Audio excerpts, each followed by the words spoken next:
So if we'll please stand for the Pledge of Allegiance and the invocation.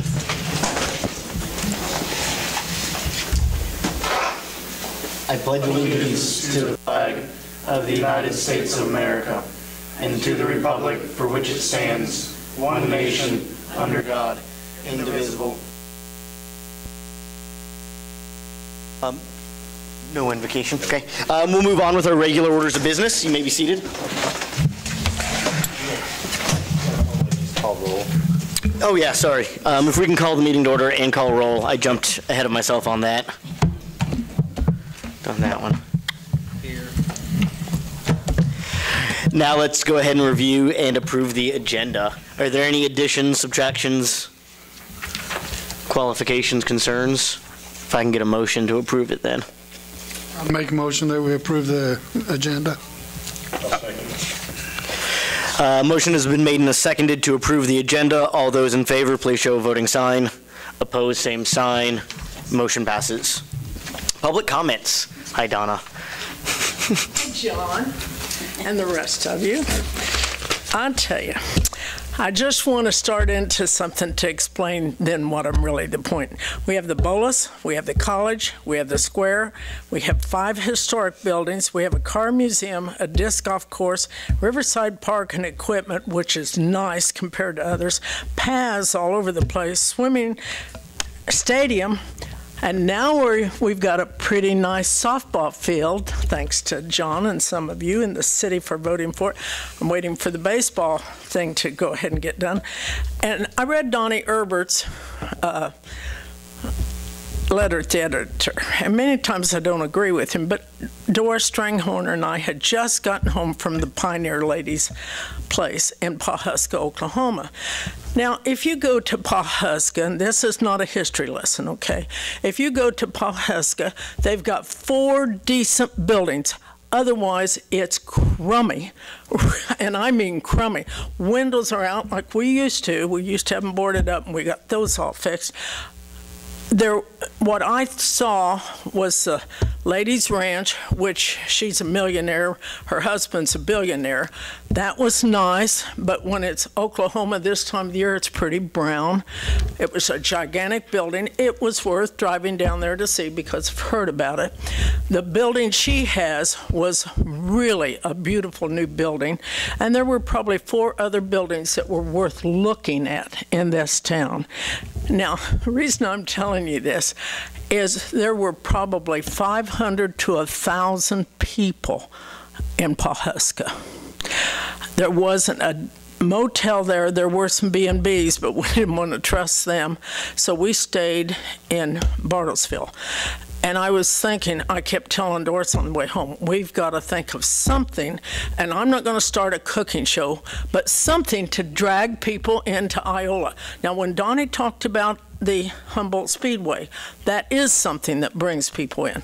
Our stadiums, our parks, we have some of the nicest. If you go all over, like I've been all over this United States, we've got some of the nicest equipment, yet we can't draw someone in. So I'd like all of you to think about what could we bring besides me being a cooking show. What could we bring in here to grab people like that? It was crazy. We stood in line. I normally, when Ray was alive, I wouldn't stand in line 3 minutes because he wouldn't. I stood in line 3 hours to get supper. Now, the supper was good, but I'm not bragging. I can cook that good. It was very reasonable. We've got the potential to get people here. I've racked my brain for 4 or 5 days, and I'm tired of racking it. I can't think of one thing that would bring people into Iola like they did there. So think on it. We surely can come up with something because we've got a lot of good things, but they're here, there, but nothing to really bring busloads in. And that's what they have. And it's a crummy little town. If anyone's been there, and if they call me and write me notes, that's okay, because it is a crummy little town, not taken care of at all, except a little bit. The most exciting thing I saw was a swinging bridge, and it was really cool because I love swinging bridges. And then they had an iron building that was right next to where the Mercantile was, where she has her shop. Women were buying stuff in there like there was no tomorrow. I walked out without no sacks because I'm not a buyer. I've got too much junk anyway. And they were buying all this stuff, so there's something we can think about and drag people in. This iron building, of course, I always have to study the history. 5 of them in the world that were in the States that were made in 1929 with iron. It's all iron inside. They're renovating it. That to me was exciting. We have to find something exciting for people to come here. Now, I don't mean we need 1,000. I don't mean we need busloads, but we need to drag something in. So be thinking on it. You guys are clever. Thank you, Donna. All I heard is she cooks better and she was willing to make a cooking show. That's what I got out of it. Isn't that right, Donna? I think the council got that consensus from you. Thanks. Say no to a baking show. Yeah. Believe me, Donna, I have been racking my brain for years trying to figure out something to do, even before I got on the council, something that we could do as Iola to draw people in here. We could bring back the boxing kangaroo. Are there any other public comments? Seeing none, let's go on to the consent agenda. Any questions? Has the council had time to review the consent agenda? Yeah, I just have a quick question. Will we still get the updates on personnel anywhere in our packet anymore? Or were there no updates? There won't be in the packet. It'll be as probably as part of that monthly newsletter that we send out. We'll include that as the update for council on there to show anniversaries and comings and goings, basically. Okay. Are there any other questions? I'll make a motion, we approve the consent agenda. I'd second that motion. Motion is to approve the consent agenda and has been seconded. All those in favor show the voting sign. Opposed, same sign. Motion passes. New business. SEK Catbacker's request.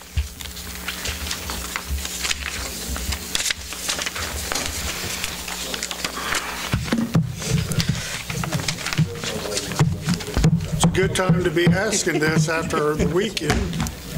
Yeah. Anyway, the request, we had a request from the SEK Catbackers to approve the sale of alcohol and consumption in the rec building on May 23rd for their annual banquet. It's a banquet they have here in Iola about every 4 years. And it sounds like they'll have about 160 to 200 people here in town from the southeast Kansas area. So included in your packet, along with my summary, is a resolution that rookies will need to have. It's my understanding they're going to be serving the alcohol as well as the meal that they'll have to have for the license or the temporary liquor license down here. At this point, unless you have something to add. I do not, unless they have any questions about it. I say I'd make a motion that we approve Resolution 2018-10, allowing the consumption of alcoholic liquor at the Recreation Community Building in Riverside Park for the SEK Catbacker event in accordance with KSA 41-2645E from 5 p.m. until 9 p.m. on May 23rd, 2018. I have a question on that. Sid, do we have any legal requirements for insurance for this? I don't believe so. I think that's all covered with our normal Renters policy. Yeah. As long as they have their off-site license. Yeah. Okay. Their understanding is that we only need this resolution. We don't necessarily need the resolution, but they need it to get their license. Rookies will need it to get the license. There is a motion. Is there a second? I'll second it. There is a motion and second to approve Resolution 2018-10. All those in favor show a voting sign. Opposed, same sign. Motion passes. Item B, crushed rock purchases. Not as exciting as the last one. Not so much. I'll make this one quick and simple for you, too. We solicited bids for the annual rock purchase. We're a little behind on it. I originally sent it out at the first of the year, And my intent is to have the ability, like our mowing contract, to be able to renew that on the second and third year. And the wording just didn't quite work, and I had somebody else bid it that didn't quite meet the specs, so we tossed both the bids, rebid it, and got the appropriate bid, I guess. Nelson Quarries for $8.75 a ton. They went up a quarter a ton from last year. As you can see with the history, they haven't went up much over the years. They're always pretty good to provide us rock. We did send it to 2 other vendors, Whitaker and a local hauling company that's bid it in the past, and only received the 1 bid. So at this point, I'm just asking for you guys to approve the Nelson Quarries bid for $8.75 a ton for our crushed rock for a year from the date you approve it. And then we'll, if everything goes well, we'd like to have the option to renew that for another year. And then if it goes well that year, we'll be able to renew it the 3rd year. Is there any way we can just go ahead and make this for a 2-year contract? We could, but we'd probably have to rebid it. That's not how we specified it. Yeah. You specified by the year. We specified that it would be a 1-year contract with the potential of 2 1-year extensions. And this actually will protect the contractor or the company as well as us. So if the prices of fuel go drastically up, we can renegotiate the price, or say it drops. I mean, we can obviously rebid it at that point too. So I'm not against bidding it for a 2-year or 3-year period, but that's kind of what I got into the first time I put it out. I'll make a motion that we accept the bid from Nelson Quarries for $8.75 a ton for AB3 crushed rock for 1 year with the option to extend for 2 1-year additional terms following year 1. I'd second that motion. The motion is to accept the bid from Nelson Quarries for $8.75 with the option to extend it for 2 times by a year. All those in favor show the voting sign. Opposed, same sign. Corey, one thing, is this for Motion our passes. chip and sealed, or is this for our alleys and fill-ins? This would be for alleys and water leaks, Gene. It's just a AB3. It's what's in the alley. The other chip seal is actually a specialty rock that we buy. It's a fire burnt type rock, a red rock that we get. So it's a different product. I was just trying to learn the difference between the two. Item C, roundtable, or item A, roundtable. Sid, why don't you lead us off here? Okay.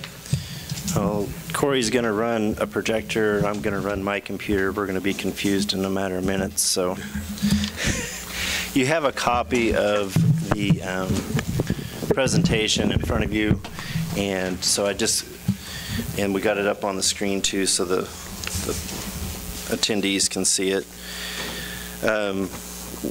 One thing, looking at these water rates, I don't have in here any comparison to other areas. Mostly I just was focused on what our water system needs, or what our utility needs. That's something that if we want to see that, I can provide that at a later date. Get myself organized here. I'm going to go to the first slide, Corey. So this slide is something that's been in the financial reports. It's a kind of the cash flow. This shows 2017, but the main thing is, if you look at the thin black line, that is a 3-year cash flow trend. That's based off of 2015, 2016, 2017. The black line. I'm sorry. Some of you have just black and white. Sorry, the color printer wasn't cooperating with me, so I only have a few.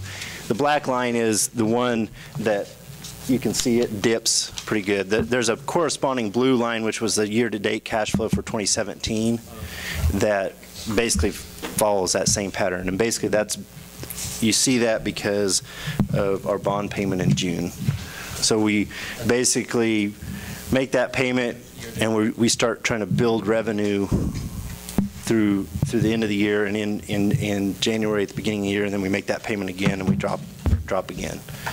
And I can send this out in a color PDF at a later time too. You want a copy? You can share off And the we can mic. share. Sure, color. Nope, his is black and white.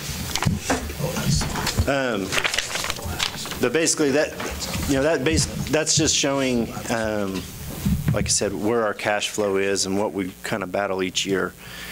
If you look at the next slide, that's the 2018 approved water utility budget, and it's kind of broke down into some different categories. You can see that the KDHE loan payment makes up 41% of that total budget that we have for water treatment and distribution. How much is that payment? It's roughly $675,000. I think it drops off. The last year payment we'll make is in 2025. Another big one that is pretty much you can't really do anything with is chemicals. And that's another 9%. So between those two, you've got 50% of that budget ate up. And this is just kind of trying to show that, when you look to try to trim costs, there's not you're talking about trying to trim, you got about a $2.1 million budget, and if you're trying to trim about $200,000 off of that, and half of that is already kind of spoken for, you're trying to trim $200,000 off of $1 million, so that makes it kind of difficult. Next slide, this just shows the CIP that we put together for the 2018 budget. Some of these numbers, especially into 19, 20, 21, are kind of projected things that we feel like we need to do to our system. They're based off of, we visited with our on-call engineer, and they kind of gave us, okay, if you're going to do a six-inch line, it's so many dollars per linear foot, and that's kind of how we built those numbers. Now, some of these projects may be projects that we do, so that price may go down, but this is based on kind of an engineering plus contractor doing the work, is my understanding. The one thing that we have in 2018 is the master plan. We have the RFQ out for that. That is something that's really, once we get that, that will really help solidify and project what things we need in this CIP, because that will have input from this, which is staff-driven, but it'll also look at things that maybe we haven't thought of, or best practices that we're not thinking of, and incorporate that all into a big plan that we can have set out that, yes, we need to do these projects as we go along.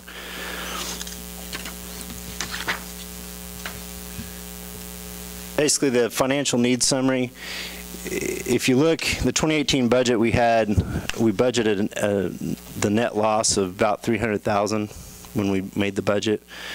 We assumed we were going to have more cash carryover than what we had. We only had $98,000, so we have an issue.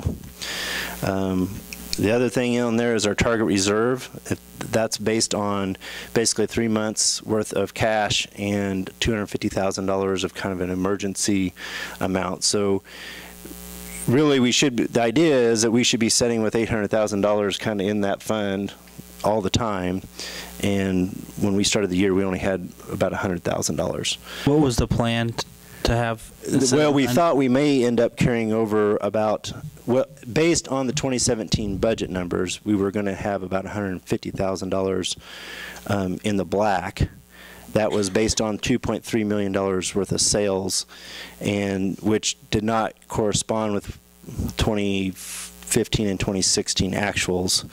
When we made our 2018 budget, we tried to match up that revenue to what we had seen in 15 and 16, rather than having that 2.3 that didn't seem realistic. So that created part of the cash carryover that we thought we might have going into 18. That would have helped this number starting in 18. So the shortfall is due to loss in revenue? Did I understand what you said correctly? Unrealized revenue, which was basically just not having the revenue. An estimate? It was right. based on an estimate, right. not...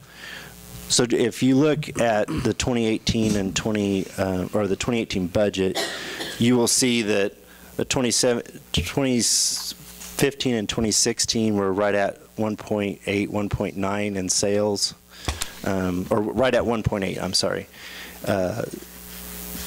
2017's budget was 2.3 in sales, and then 2019, or in the 2018 budget, we made it the 2018 estimate to be right at that 1.8, so that it corresponded with what happened in 15 and 16, not based on the 2017 budget estimate. Is that, I know that's like a lot of numbers. So it sounds like we estimated we would get 2.3 in 2017. We got 1.9 in 2017. Yeah, 1.8. So for 2018, you're estimating 1.9 and not 2.3. Right. Basically, yes.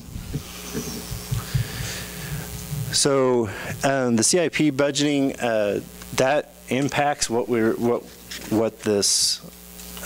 the budget looks like. So that 803 shortfall, that is basically impacted by a $500,000 transfer from our operating fund into that CIP fund that we've created so that we could do capital projects.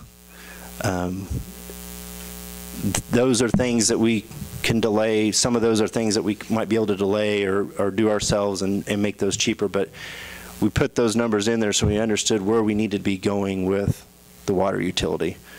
If you look at the history since 2014, we've had a net income loss each year except for 2016, and that basically the only thing that really saved that was we had $100,000 worth of transfers that we did not make. That was kind of just, we kind of budgeted around. And so basically we need, it's hard to find areas to reduce expenditures, and we need to build adequate reserve. That's kind of where we're at. Go to the next slide. Here's the historic rate increases since 05. 05 is when we built the plant. You can see that we had a couple that took effect in 2015, but those first couple were fairly significant. Those had some double-digit increases, but the second one in 2015 and the one in 2016 were, I think, around 3%. And then in one, we didn't even adjust the meter charge. We just adjusted the per unit charge.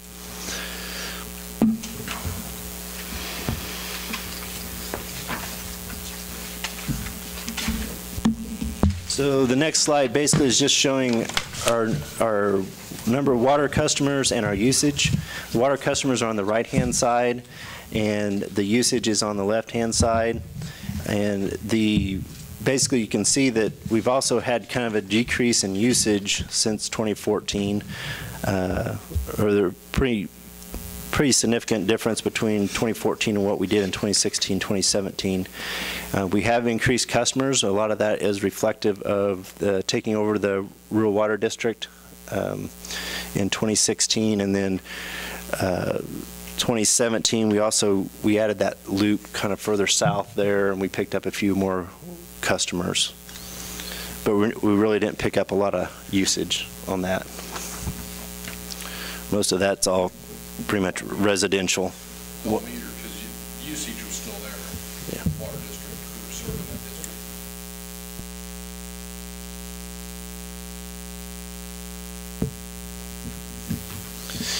The next slide is water usage and billing. Basically, the usage is on the left hand like it was last time, but just put kind of what we billed totally. You'll see that we had about a $65,000 increase in 2015 of what we billed, but that's kind of reflective of, I think, of those rate increases that we had for 2015. And despite those increases and what little we increased in 2016, we didn't see any increase really in 2016 because that consumption and the usage was down.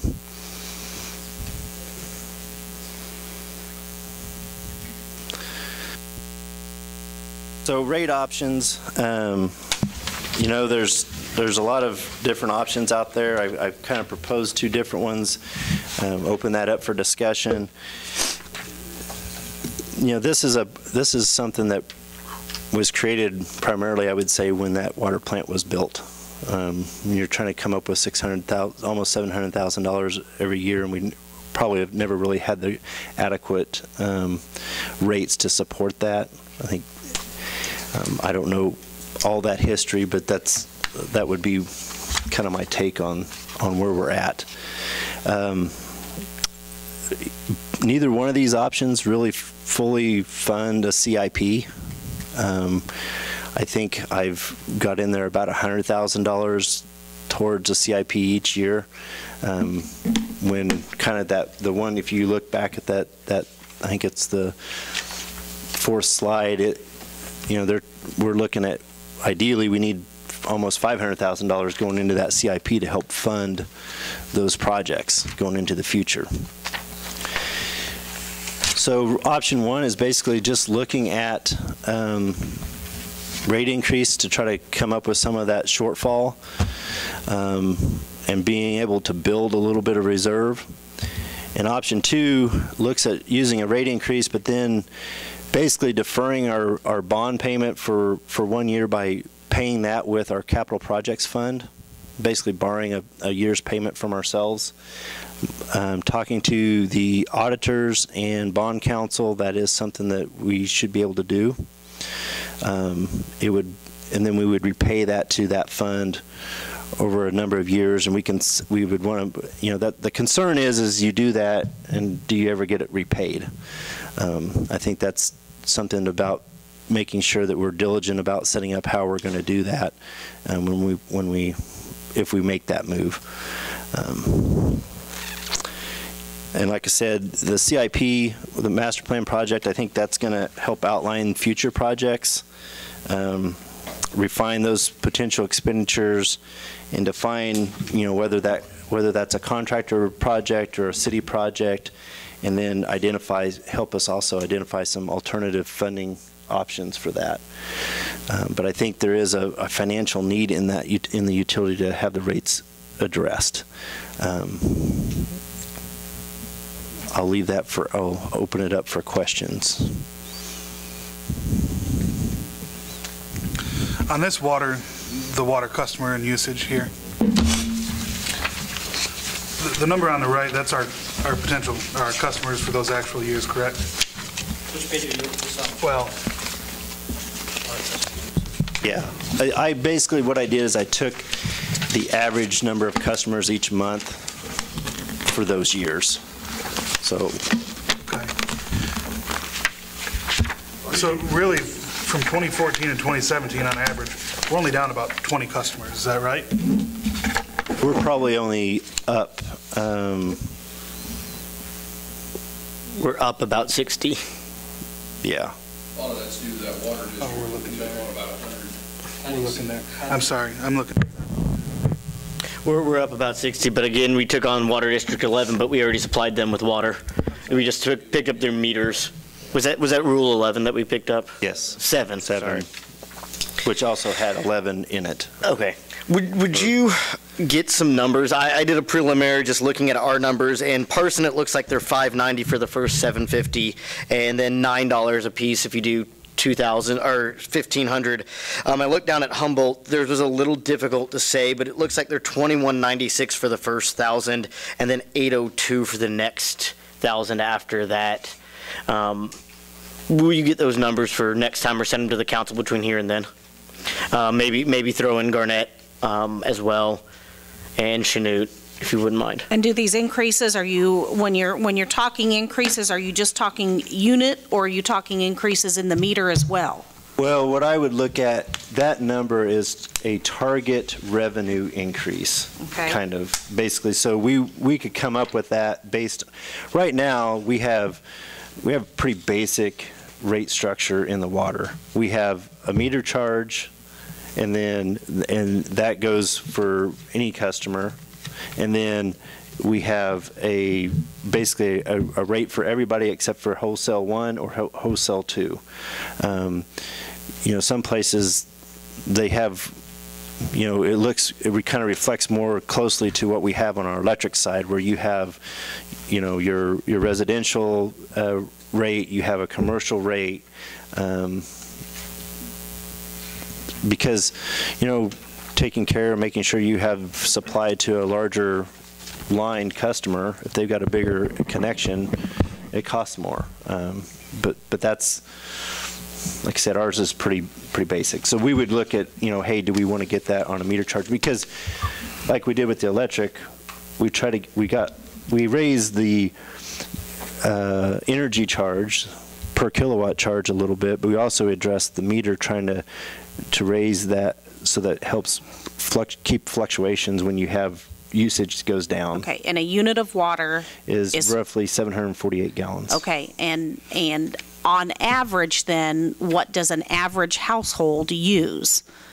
I mean, it'd be nice to see those numbers, with those different percentages put to those numbers, so when people... I use 7 every month with 6 kids, 6 people in my family. So, but that way somebody could see, okay, this is what an average household is. If it goes up 10% or if it goes up 20%, this is what that is actually going to mean to my wallet, which is what people really want to know. Yeah, and we can, if we want to look at, hey, we're going to try to target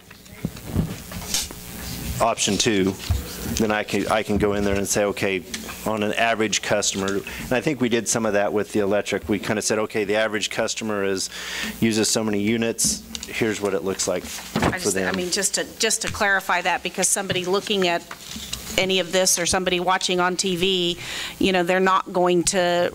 I mean, when you say a 10 or 20% increase, that really sounds like a lot until you actually put those numbers there and see, okay, well, right now a unit is $4 and some change, so putting that actual increase into a dollar amount, I think would help our consumers understand. 20%, and I just did the quick math here, someone can check me, raises from 4.027 or 4.02 to 4.82.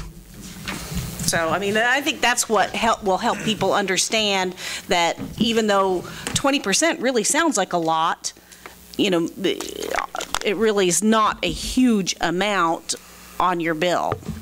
So $7. It isn't until you also You're right. raise your electric rates. You're right. It would be, rates. and I'm just going to use you as an example because you said 7. It would be 5.6 on that, roughly. So, I mean, but it's just nice to see what those actual numbers are so we can figure out what is, But you could also do a mix between these two and between the meter and... Right. Right, and that way guys like me that are using 1, 2, maybe 3 on a month that I'm like watering my lawn, it would affect me a little more with my lower usage than families and sometimes I water the lawn. Sid, Does that make sense? You would shift Right. some of that if you raised $1 or $2 onto the meter to the people that use less, and that would take some of the burden off of our larger customers. In that, I'm thinking Gates, Russell Stover's, some of your commercial businesses that may use a lot of water, washing dishes. Sid, I got 2 questions. And the second one depends on your answer on the first. What was ever resolved with the Gas City issue? Right now, my understanding of where we're at with that is based on the contract, we're stuck with them. I think they're paying the rate from the last raise in 2016. No, I don't even think they're paying that one. I think they're paying the second one that we did in 2015. So if you went back to that historical rate, they're going to be 3.80, I believe. Can you raise our yeah, meter? 3.31. Are the meter charges also locked in for them? I think that's a question for legal, probably. Yeah, Okay. yeah. I think there's some and things. I mean, that might be something we can address. But I think ultimately, I kind of looked at that per year. that's not a huge dollar amount, but it should be addressed. So the numbers are presented to us tonight, is that taking into consideration that they won't be paying the rate increase and still getting the water for the 2016 price? I haven't quite calculated that out of this, but like I said, that impact isn't, and that may be something that we can address, but I don't have that as part of this estimate here. Okay, I was just wondering about that. But the Gas City consumers are paying more because they're charging on top of what this rate is that they're buying it from us. So it's not that their citizens in Gas City are really probably getting any big discount because they're buying it from us and then reselling it to them, correct? Okay. Okay, thank you, Nancy. That's what I was wondering there too. Yeah, they set their own rate. Yeah. So Okay. the meter charge since 2005, I don't have a calculator or I'm not good at math. Is that about 40% increase, $6.05 on? Probably. And then did you say we're wholesale 1? Residential is wholesale 1? No, that unit charge is basically everything that is not wholesale. So, and wholesale, I'm not sure all the customers, but like I think Gates, Russell Stover, and gas. Which one of those columns do I look customers. at if I'm thinking about a resident? For you, the unit charge. Per unit. Oh, just unit. So that's Right. $1.34. So that's about a 50% increase over 15 years. So that's 3.5% a year increase. Yeah, and if you look at it, I think where we get behind the 8 ball, and I've always kind of advocated for 2% every 2 to 3 years, or 3% every 2 years to keep up with inflation. Where you get behind is that 2005 to 2011, or for 6 years you get a brand new water plant and then you don't do anything to pay for it. And I guess my point is, and none of these are good options, and maybe we can work on some options between here and there and do some comparisons.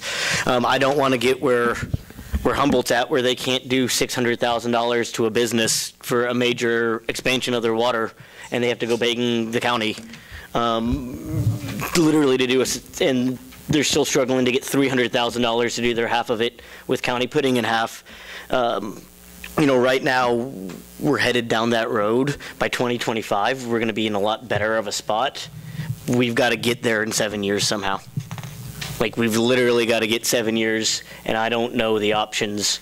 None of them are pretty, but again, let's not get to the point to where we don't have $300,000, $400,000, $500,000, $600,000 when something comes in and says, hey, I want a water line out at, in one of your service districts, that we say, we can't afford it.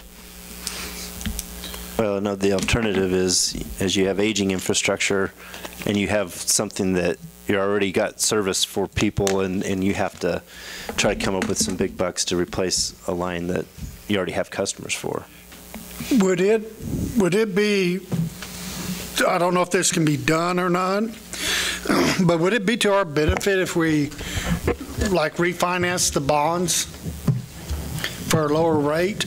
My understanding, and anybody can jump in, Corey, or that was looked at a few years ago, and the cost to refinance those was not going to be beneficial enough to create savings that you would realize, so everything was just left the way it is. Yeah, I remember that was several years ago that we looked into that, and it was right. Beverly was the one, and it was not going to be beneficial because the cost to do that would be more than what it was going to save. So it was not something that... Even if we made it longer, yeah, I remember that conversation, and that's when bond rates were extraordinarily low. They've gone up in the last year or two as well, and it didn't make sense then. And I think the problem is that we're so close to the end. It's kind of like if you try to refinance your car and you've only got a year left, you're not going to save any money on that refinance. You're going to end up costing more in the charges and fees. Yeah. even though you may lower your payment, you're gonna lose money on it. Okay. And I think I mean, it was just a thought. the legislation has changed as well. My understanding with the new, I think it was with the tax reform, they took away the ability to refinance things early. It may be more difficult than it was previously, even if you wanted to. So My Okay, comment thank you. is this has been going on ever since we put that water plant in and didn't raise our rates. And this is like borrowing from Peter to pay Paul, and that has never worked. In my 80 years, I don't do it.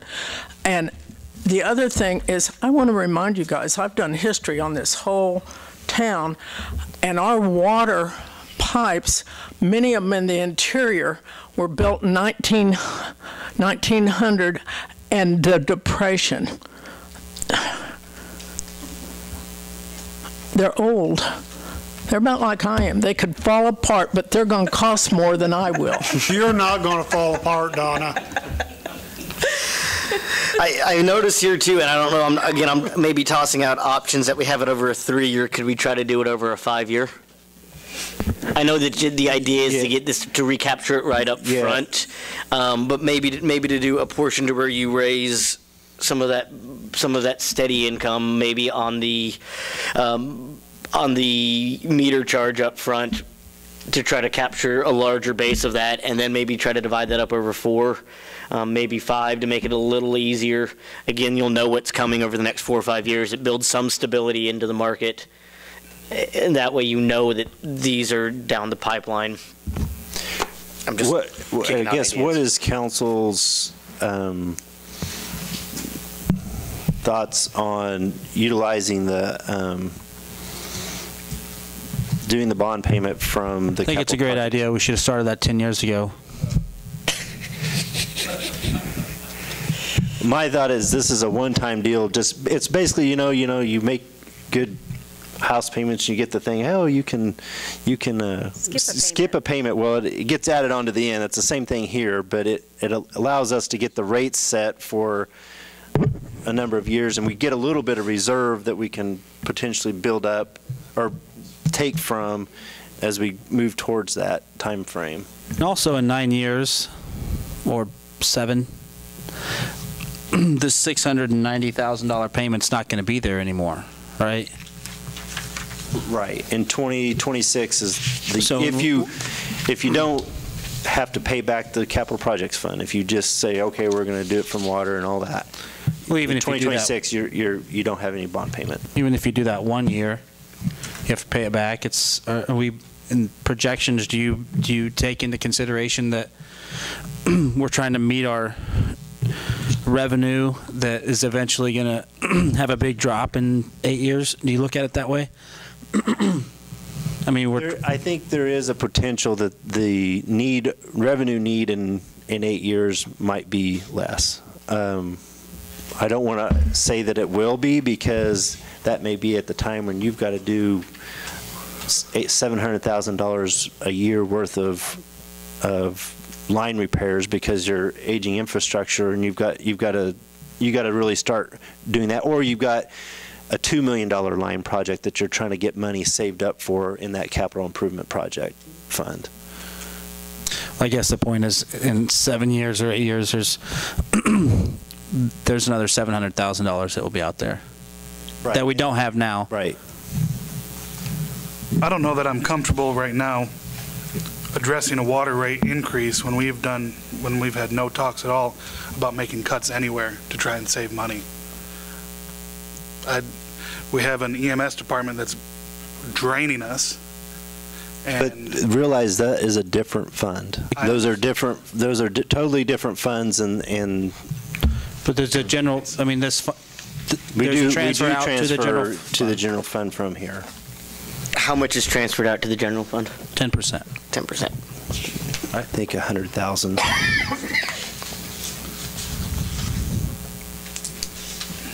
I'd like to see those numbers that Nancy were asking for and John before I even think about making the decision. Does the recreation fall under the transfers other? Or does it fall under? It's just no water just stores and general fund. Okay. I'd like to ask some questions about this. The capital improvement projects. So in 2019, there's 550,000 in projects. 2020, there's 265. 2021, there's 500,000. Those aren't part of the CIP projects that will come up in the future, right? Or are those CIP projects? Those are what I would consider CIP projects, Okay. and I'm not sure. I mean, the idea is that's when last year had the staff say, okay, what big projects do we need to be thinking about? I would agree with you. When I saw the CIP broken out separately down here below, I thought maybe it wasn't. But is that an aggressive plan? I mean, to do I don't. all of those in 3 years? Is that realistic to expect that to happen? I guess my thought is it may be aggressive once we get our master plan done. It may be that, hey, we don't need to do that, and that's the whole thing here too. Realize that rate structure that I proposed. It had, I think, $100,000 transferring into the CIP, where this budget has $500,000, just because it just makes it even more out of whack. So we may have to adjust this anyway. I mean, will you repeat that? Did you say? So if you look at the transfers from operations, which is basically, we're going to collect everything in our operational water utility fund, and we would transfer money out of that to our CIP for the water utility so that we can pay for those projects. If you look at 2018, we want to transfer $100,000. That's our goal. 2019 through 2021, the goal is $500,000 a year. 2022 is $400,000. That helps support these projects that we've got slated. There again, if we decide to back off on that schedule, or the master plan project says, hey, you don't need to be that aggressive on this. So the 20% increase for Plan 1, this is the part that I wasn't sure if I understood you correctly on. Let's say, for example, option 1, the 20 increase, it causes for 32.5% over 3 years. That does account for the 100,000 in 18, 500,000. It does not account. So if we really were going to be at 500,000. If you're going to do this, it's going to be higher. Okay. That's the part I wanted to. But part of the master plan is, I mean, they're not going to write the grants and award the grants to us, but they can help us try to figure out, hey, this might be good to bundle these two projects together, and you might be able to get some additional funding. They're going to help us try to identify some potential funding sources for these. But I don't want to hold my breath on those options. So the increase doesn't add the CIP value. It's just simply getting it so we're not going in the red, 600,000 every June. Is that? And builds that reserve up to 800,000.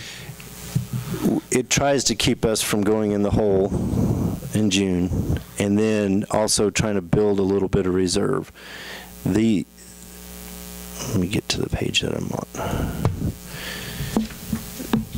With that, I have, for the first one, the option 1, trying to do $100,000 in CIP this year, $50,000 next year, and $100,000 each of the subsequent years.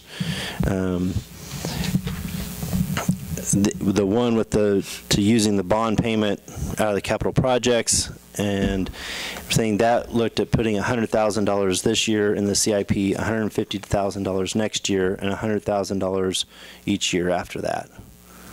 But that does not match up with the CIP budget. We basically owe $4.8 million on that plant, or $5 million on that plant. Is that right? I think that's a fair number. Donna, you want to do a bake sale for us?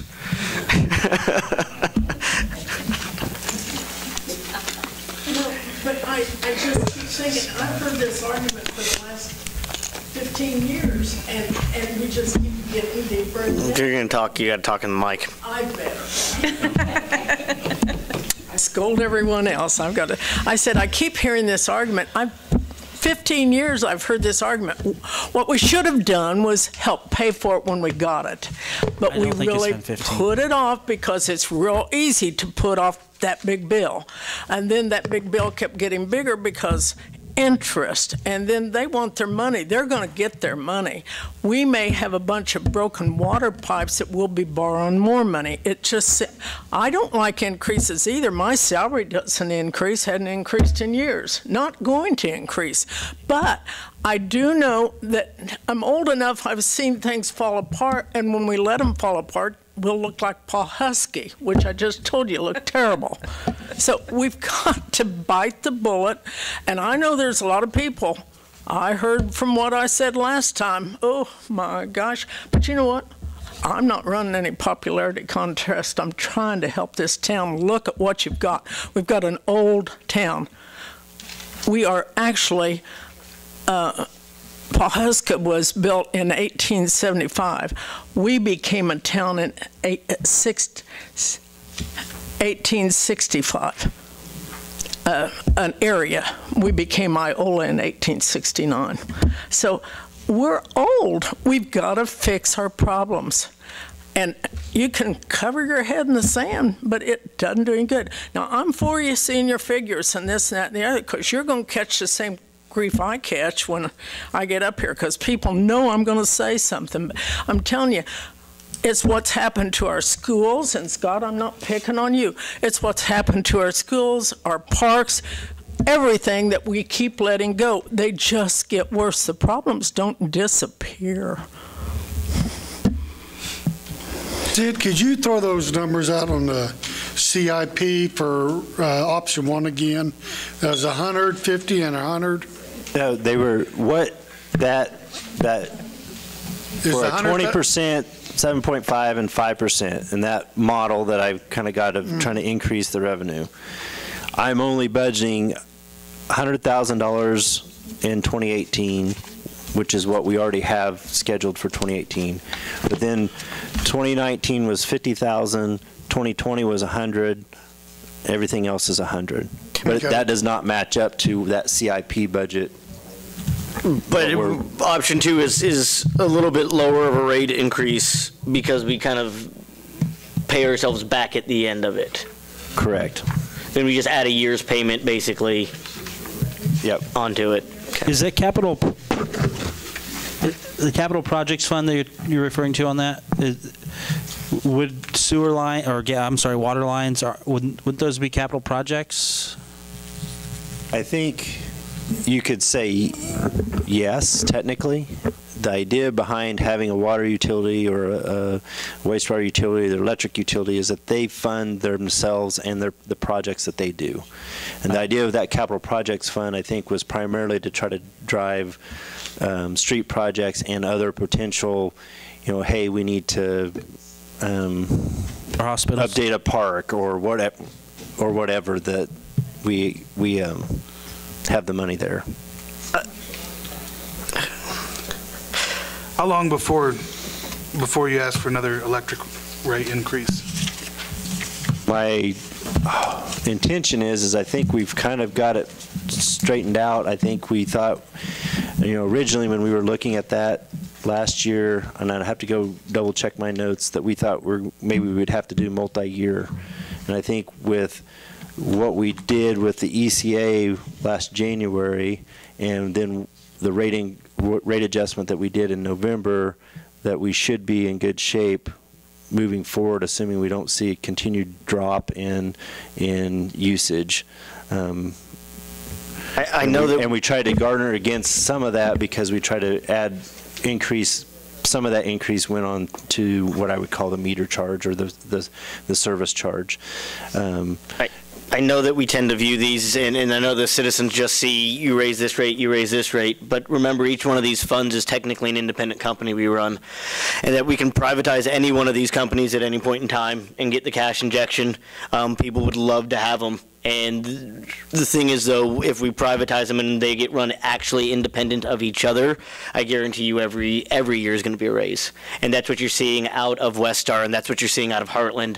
On the electric funds, privatization is not a good option because then somebody in New York or abroad gets your investment back. Whereas here, we basically take that money and we invest it back in our community each time. I just thought of something. I was thinking $8. I've not bought cigarettes my whole life, but I've seen people in front of me buy them. They could go without a pack of cigarettes and pay that water increase, or they could go without, I don't know how much pop costs, but I see the machines $1. They could go without 8 pops, and I see the kids drinking it. With all due respect, not all of our citizens are smokers or pop drinkers. No, but beer drinkers, everything. I'm just, I think- I know they're not, nor am I, but I'm saying I could see where some of that money could be saved. Don't go out to eat, and they don't all go out to eat, but there's ways you can save your money. You won't win. Would you please find some suggestions for my 91-year-old grandmother to save some money? Well, I don't know about her. Would you like her to stop taking her medicine? That is a bad Turn her heat problem. off? Our medicine is too high. She doesn't drink pop. She doesn't smoke cigarettes. She doesn't go out and drink beers. She sits at home. I understand that, and medicine's way too high. We don't have our cost care. That's a whole other subject. Let's move this forward here. Is there some of you that haven't really said a piece? If you'd like to say your piece on this or chime in. Yeah, I don't think anybody likes an increase, but we got to take care of our utilities, and we've got to get our budget in line. So, I mean, I don't disagree with what Ron's saying about we got to take a look at what we can do to cut back on stuff. That's definitely something we need to do, but I don't know that that's a battle we need to fight with this budget for water. So when do we start? Where do we start fighting it? With the other utilities or the other. We got to start somewhere. We got When do we start? the 2019 budget coming up, and we can look there. Start with a raise in 11, and 12, and 14, and 15, and 16, and 18, and 19. Is there, I mean, there's got to be somewhere that we haven't even discussed looking at any cuts whatsoever. We just say that nothing can be cut. And that's not the way. That's not what I'm saying. What I'm saying is when you look at your $2 million budget, $1 million of that is already, you can't do anything about it because you've got to have the chemicals to treat the water and you've got to pay your bond payment. Correct. The other $1 million is everything else. Correct. So how many persons? This is a pretty small department, isn't it? This budget, the water utility pays for 7 positions. Okay. Basically 3, because we use one of the treatment guys is paid out of wastewater, and the other 3 are here. It's a salary split. Yeah, but it's a total of 7 positions. I did look at that before. So that's a hard place to get them. That's a hard place to get anything out of there on that personnel. So you're really talking about 75% of this is, or 70% of this is spent. I mean, I guess you could get maybe, that's going to be hard to get at that position out of there, right? How do we know? Just because we're told, all we know is that we have 7 positions. I think that's at some point then where we talk about, management operation systems, which we've talked about during the last meeting. I mean, there's only one way to know that, and it's to get data. I completely agree with that.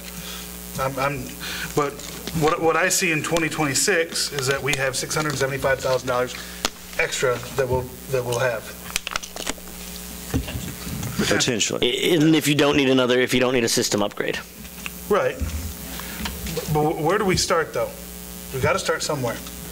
We can't just keep adding everything on.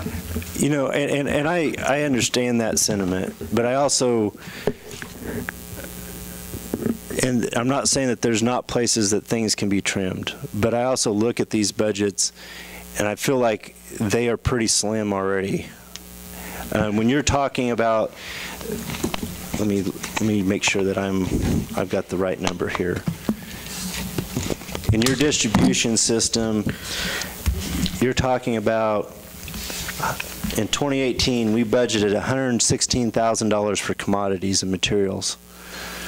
When you've got infrastructure like we have, and I'm trying to remember from that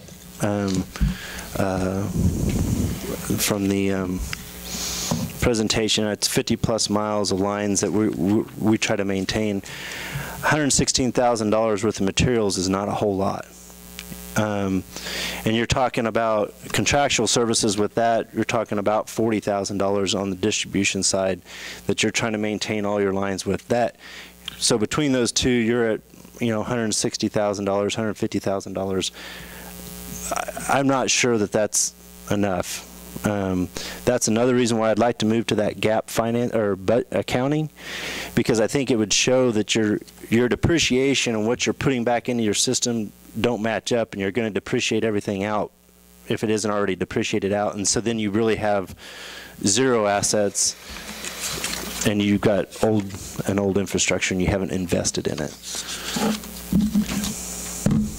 Well, I suppose you can look at it two ways. You can depreciate it out, or you can buy something new and pay on it and still be able to depreciate it.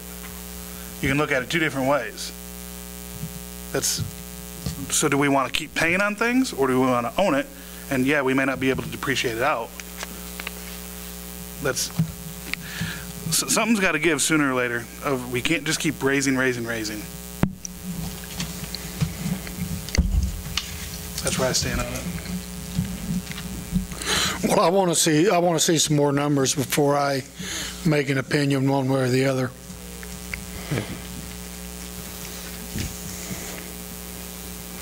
Just to keep up with inflation, I just did an inflationary calculator between 2005 to 2017. 2.66, just keeping up with inflation, is 3.33, and that doesn't. So you're looking at 70 cents in basically raises. That's non-inflationary in the past. No, I'm talking about total costs in this unit charge. If we just kept up on this unit charge with inflation. 2.66 with the inflationary rates to 2017 is 2.33. So you're really looking at 70 cents that you've done on increases to pay for that water plant since 2005 per unit. Everything else is basically in paying inflation. And whenever you don't raise from 2005 to 2011, there was some inflation in there that we just didn't address, period.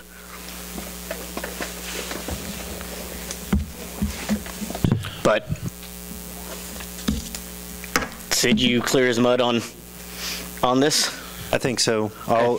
We will likely make this just a discussion item again next time. I'll have some of the comparisons and that kind of, what does the average customer look like, and I'll try to base that on. I think I can probably put together 2 or 3 different scenarios, maybe the 2 that I had, and then maybe look at like number 2 over a 5-year period of trying to get it squared away. I know there's no easy answers, and we all live here, and we're all affected by this. We're all paying these bills, and I don't like my rates to go up any more than anybody else does. So, but I also know we kind of have to be realistic about things in order to pay for things. And if there are places we can make cuts, then by all means we should be looking at where can we make those cuts? Where can we tighten up that belt? But we don't want to get ourselves in a situation like Donna said that stuff is falling apart and we can't fix it, because that's not gonna help us at all. So I think the more numbers and the more information and the more data we can have to look at, so that we can make intelligent, informed decisions. We don't need to rush into anything. That's for sure. Was 2014, was that the year of the drought, one of the drought years, Donna? In 2014, did we have a drought then? Oh, I don't know about that. I'm just wondering, with the drought and the rainy weather, the usage amongst the customer, the citizens, not the businesses, is going to fluctuate up and down. You know what? I think you're right, because we had our water. We could only water before, help me, Corey, before 10 or after 10 in the morning and before another period, we were cut on our water in about that time period, maybe later. But we were cut, and my water bill decreased, but the city had to cut us. They were out of water in the river. So just let your yard die, then you don't have to mow. Yeah. Well, and we're going to have drought, we're going to have rain, we're going to have, that's life. That's nature.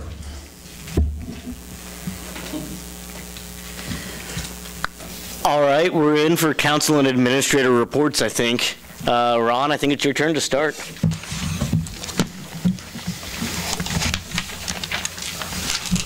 I'd like to address the Farm City Days Board. I think it's fantastic that they're bringing in somebody that's a known artist, and I really hope that this really does a great thing. Is it because his last name's Ballard? No. I've been wanting somebody big in here for quite some time now, and I think if this is done right, it can be a really good thing. So I know yourself, you're on the board, so thank you for doing that. Yep. I don't have anything. Well, Aaron, maybe you can add a cooking show to that too, and some good products to sell and everything, and we can bring in those thousands of people. But no, I think it's a great idea too. It's been a long time.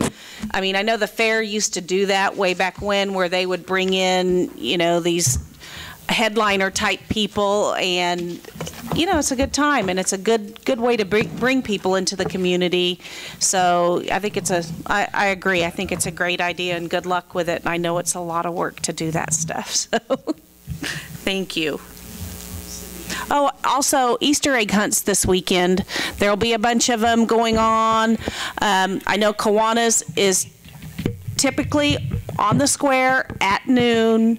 If you're not there by noon, by 12:15 seconds, 5 seconds after the rings, it's all done. If it rains, though, we do have the activities building at the college that we'll have open there.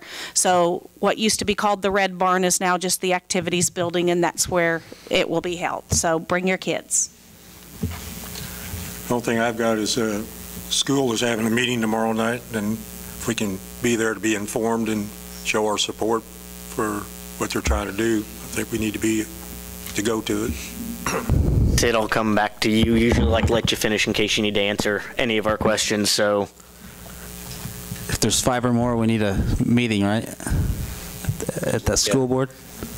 Technically, we should probably, if you're thinking about going to that, let me know. We'll get that just to be safe, even though it's really a school board meeting or a school meeting. Yeah. Well, I probably wouldn't have brought this up without Ron mentioning it, because I don't know if it's necessarily the forum for it. But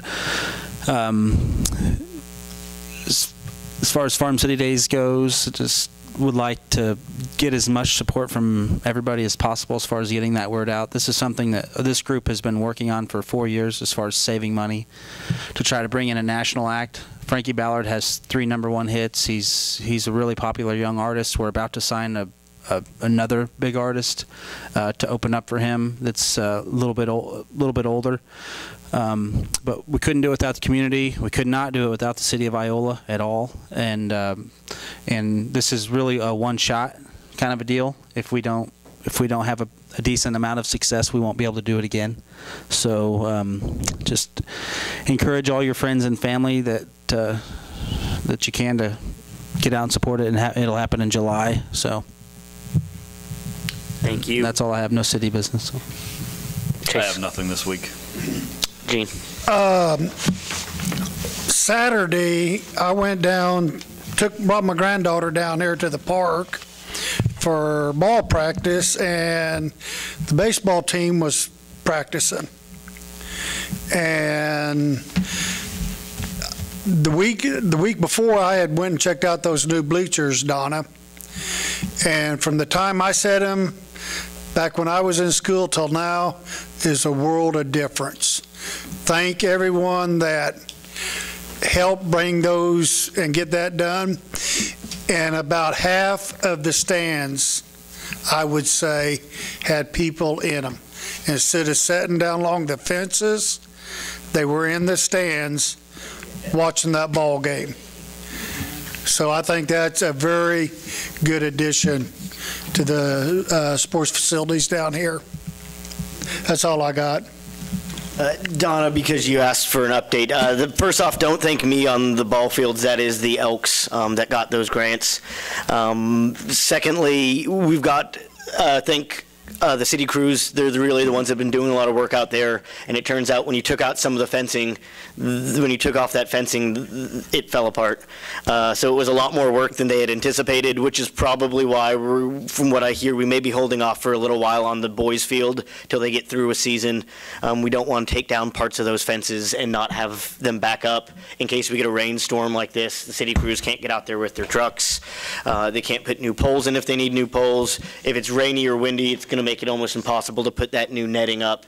So they've got the girls' field up, which is great, and the guys' field will be up shortly, depending on season, depending on when we get some weather breaks out there. It's been kind of rainy the past 2-3 weeks, but thanks to Dr. Leonard, thanks to all those city crews, particularly all the linemen that were out there in their bucket trucks. The parks and the rec department were out there doing a lot of work on that, and a simple job became very complex very quickly. So thank all of them as well. Sid? Yes, that was one thing we were going to update. Is there anything else? That's pretty much got the softball field is complete, and so it's ready to go. And like John said, probably we'll hold off at least until we can hopefully get a window. Maybe a little later to finish up the boys' field. Passing around a letter from CASA, basically is just kind of a update on their fundraiser that they did, that we gave, I think, $325 towards the bolus fees on that. And the Washington Street Bridge project is pretty close to being wrapped up. I think Corey and the engineer and the contractor will do kind of a final walkthrough next week. And then there'll be a kind of a Thrive is getting some grant money to help do kind of a little celebration down there of the grand opening of that. I think that's scheduled for May 5th. Is that correct? Okay. Spring cleanup, again, just another reminder of that starts April 9th. And you have to call in by 12 p.m. On April 6th to get on that list. Other than that, that's all I have. I know they moved the soccer games because of the field. Mm-hmm. Are they going to take bathrooms up there? Any porta potties? I'm sure they will. Okay. Where do they move To the yeah, we're trying to get the grass to thicken up over here, so we're going to try and lay off here